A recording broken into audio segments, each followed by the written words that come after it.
నమస్తే మీడియా మిత్రులకి మా సంఘం తరఫున హృదయపూర్వక ధన్యవాదాలు. నా పేరు చింతాడ జోగారావు, దళిత హక్కుల సంక్షేమ సంఘ రాష్ట్ర అధ్యక్షుడిగా.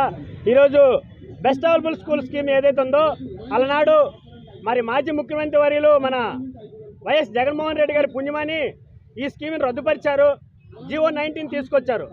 జీవో 19 సవాల్ చేస్తూ దళిత హక్కుల సంక్షేమ సంఘం తరఫున హైకోర్టుకి వెళ్ళడం జరిగింది.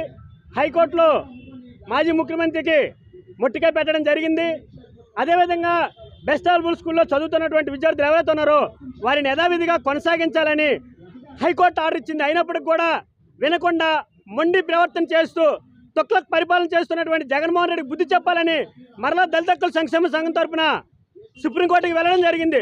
సుప్రీంకోర్టులో సుప్రీంకోర్టు వారు ఎస్సీ విద్యార్థులకి వారికి ఏ విధమైనటువంటి అన్యాయం జరగకూడదని, గతంలో ఏ విధంగా అయితే బుక్స్ యూనిఫామ్ అన్ని విధాలుగా ప్రభుత్వం సపోర్ట్ చేసిందో అదేవిధంగా అదే మాదిరిగా ఈ స్కీమ్ని కొనసాగించాలని రాష్ట్రంలో ఉన్నటువంటి 42,000 మంది విద్యార్థులకి అన్యాయం జరగకుండా సుప్రీంకోర్టు వారు ఆర్డర్ ఇస్తే ఆర్డర్ని కూడా లెక్క చేయకుండా జగన్మోహన్ రెడ్డి గారు తుక్లక్ పరిపాలన చేశారు.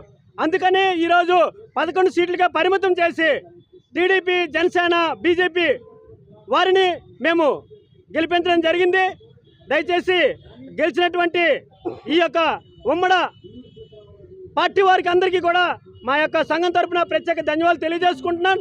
ఈరోజు ఇక్కడ ఉండడానికి కారణం ఏంటంటే ఏదైతే బెస్ట్ అవైలబుల్ స్కూల్ విద్యార్థులకి యథావిధిగా కొనసాగించమని సుప్రీంకోర్టు ఆర్డర్ ఇస్తే ఆర్డర్ని అమలు చేయకుండా నీరు కారుస్తున్నటువంటి పరిస్థితిలో మరలా విద్యార్థుల తల్లిదండ్రులుగా లీడర్గా నేను రోడ్డు రావడం జరిగింది. దయచేసి మా విన్నపం ఏంటంటే, అయ్యా ముఖ్యమంత్రి గారు, ప్రజెంట్ మేము ముఖ్యమంత్రి గారిని ఎన్నుకున్నాం. చంద్రబాబు నాయుడు గారు, అలాగే నారా లోకేష్ గారు, అలాగే పల్లా శ్రీనివాసరావు గారు, భరత్ గారు, మీ అందరికీ కూడా నా యొక్క విన్నపం మా సంఘం తరఫున ఏదైతే తొక్లక్ పరిపాలన చేశారో జగన్మోహన్ రెడ్డికి 11 సీట్లు పరిమితం చేశామో అదేవిధంగా మిమ్మల్ని 164 సీట్లు ఇచ్చి మిమ్మల్ని గద్దెక్కించాము. దయచేసి ఎస్సీ విద్యార్థులకి ఎటువంటి అన్యాయం జరగకూడదని, బెస్ట్ అవైలబుల్ స్కూల్ విద్యార్థులకి బుక్స్ యూనిఫామ్ తక్షణమే ఇవ్వాలని, వారికి తగినటువంటి ఉన్నత విద్యని అందించాలని మా సంఘం తరఫున డిమాండ్ చేస్తున్నాం. ఈరోజు మేము మరి భరత్ గారిని కలవడానికి మా సంఘం తరఫున వెళ్తున్నాం. అలాగే పల్లా శ్రీనివాసరావు గారిని కూడా కలవడానికి మేము వెళ్తున్నాం. అలాగే వంశీకృష్ణ యాదవ్ గారిని కూడా కలవడానికి వెళ్తున్నాం. అలాగే విష్ణుకుమార్ రాజు గారిని కూడా కలవడానికి వెళ్తున్నాం అండి. ఇదే మా యొక్క సంఘం యొక్క డిమాండ్. బెస్ట్ అవైలబుల్ స్కూల్ విద్యార్థులకి బుక్స్ యూనిఫామ్ తక్షణమే ఇవ్వాలని, ఉన్నత విద్యకి ఈ ప్రభుత్వం సహకరించాలని మా సంఘం తరఫున తెలియజేస్తున్నాం అండి.